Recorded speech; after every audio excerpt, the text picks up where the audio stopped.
Untitled Trading Group, we trade the SP500 E-mini. Every market has its own pros and cons, and in this video, we're going to briefly cover the pros and cons of the different markets, because to be a smart investor, you need to understand the risks and rewards.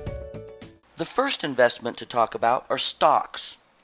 When you own a share of stock, or you own a stock, you own a piece of a company.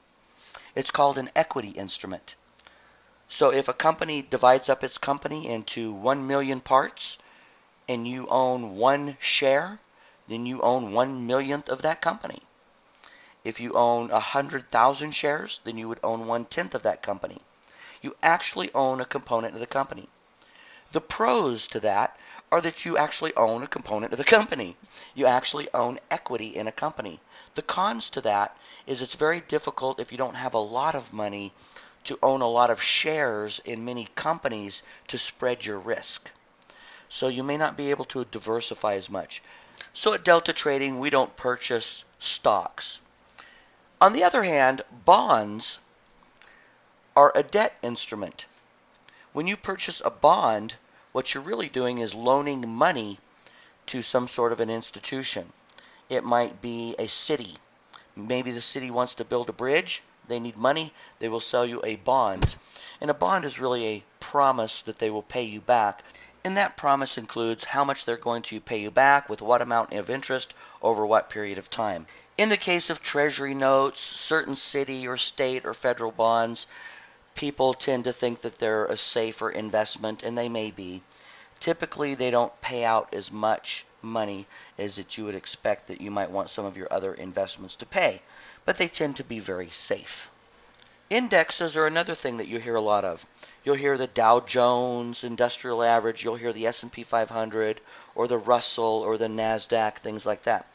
And what an index is it's a collection of stocks in one big portfolio. So rather than buying an individual stock, you're actually buying a bunch of stocks at one time. So if the overall economy goes up, then your investment goes up. If the overall economy goes down, your investment goes down. And that's really nice because it tends to add some stability to what you're doing, and you diversify your risk over a bunch of different stocks. And indexes usually pick the best stocks in the field, so they tend to be a lot safer. We actually trade a futures contract based on an index called the S&P 500. Which brings me to the next thing that we want to talk about, futures and options. Very briefly, futures and options are contracts that you can purchase that put you into a particular buying position or selling position. One of the problems with futures and options when people first start learning to trade or day trade is they don't know what to trade because there are so many different things you can trade. We just trade one product, which is the S&P 500. But our charts and graphs, you could actually trade anything you want. You could trade currencies. Now, currencies have a really good advantage because there's a lot of different currencies that you can trade. The euro, the yen, the Australian dollar, things like that.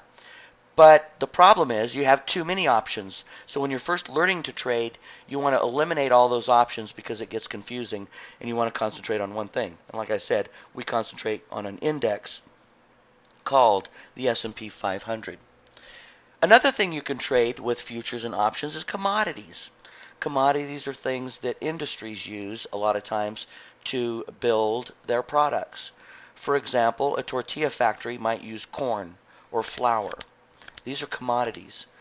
Coffee, pork bellies, sugar, all these things are commodities.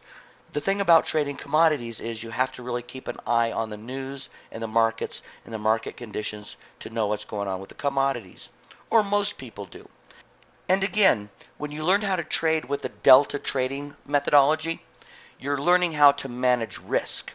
You're learning risk and reward. And you're learning the auction theory.